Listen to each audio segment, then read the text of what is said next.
Have you ever wondered why, after years of chanting, attending Dharma talks, and participating in rituals, your inner peace still feels elusive? Have you ever doubted whether your spiritual journey is heading in the right direction at all? Welcome back to the channel, dear friends. It's always a joy to have you here.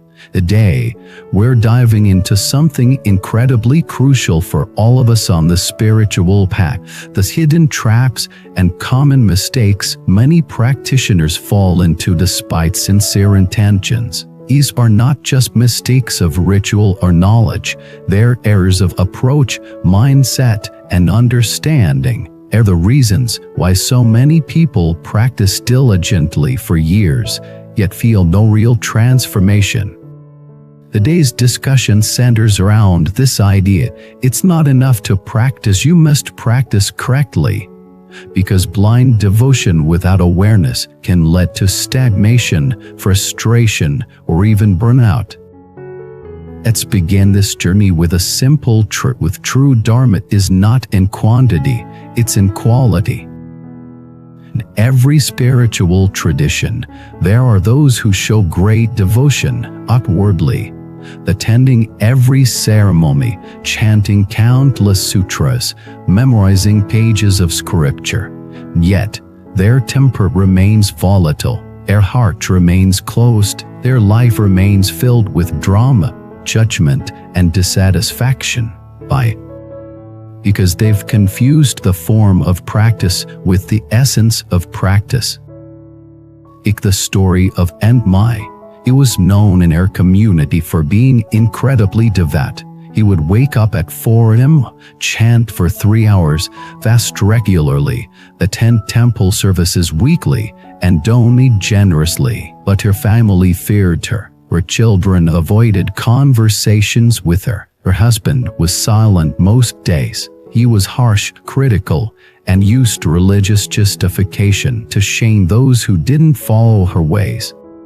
He wasn't evil, he was sincere, but her practice had become egoy.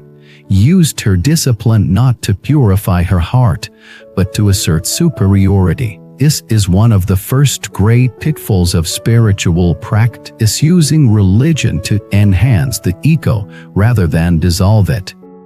True practice transforms the practitioner from the inside out. It softens the voice, humbles the opinions, and expands compassion. Another common trap is obsession with ritual over reflection. Many people get caught up in the performance of faith. They light incense, chant mantras, wear beads, and bow deeply. But they never ask themselves, am I becoming more patient? Am I kinder today than I was last year? Do I understand my own mind better? It's easier to chant 1,000 names of Buddha than to forgive one person who hurt you. It's easier to kneel at an altar than to admit your own faults. But real practice happens not in the temple. It happens in traffic, in family arguments, in the workplace, in the quiet moments before sleep. And there are those who treat Buddhism like a magical solution for material desires. They don't seek awakening, they seek advantage. They chant for wealth, for love, for promotions, for good grades. Again, it's not that those desires are evil, but if your entire motivation for practice is gain, you will not grow, you will not be free. Because true Dharma is not about changing your circumstances, it's about changing your relationship to circumstances. There's an ancient saying: Buddhism is not about escaping storms, but learning to dance in the rain. Businessman once visited a renowned monk and said, "Oh master, I have a list of wishes, please bless me." The monk replied, "I will give you something better than blessings. We'll teach you how to need less." That businessman left confused, but years later he returned, this time not for blessings, but for understanding. That is the fruit of real practice. Let's talk about another error: spiritual multitasking.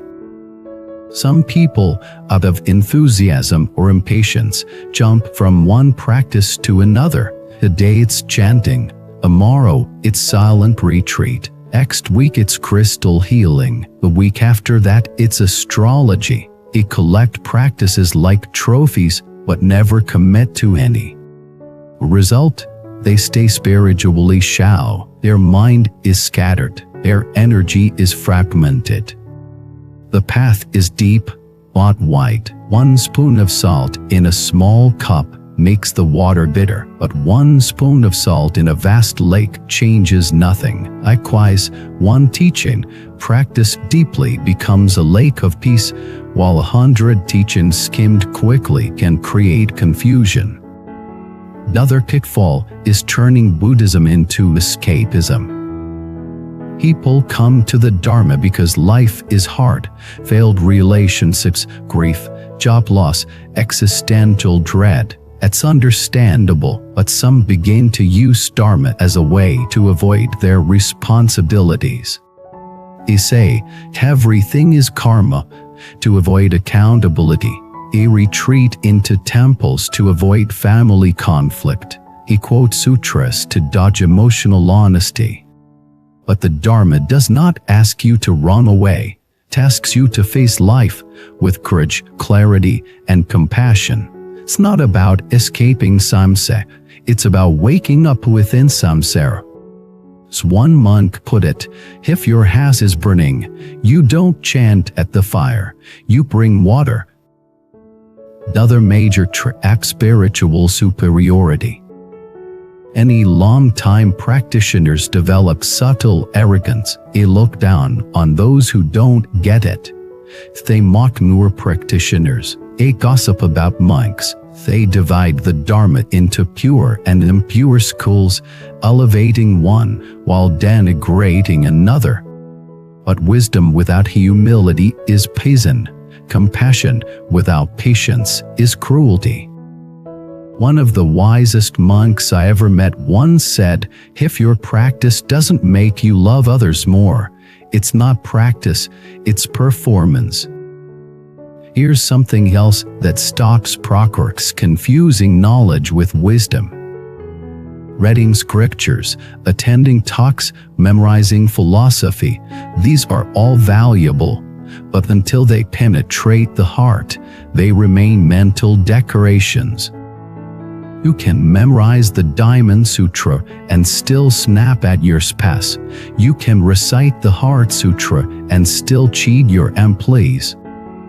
But the moment you choose forgiveness over revenge, compassion over scorn, silence over gossip, that's when the teachings come alive. Real wisdom shows itself in relationships, not recitations. Another serious mistake: waiting for the perfect moment to practice.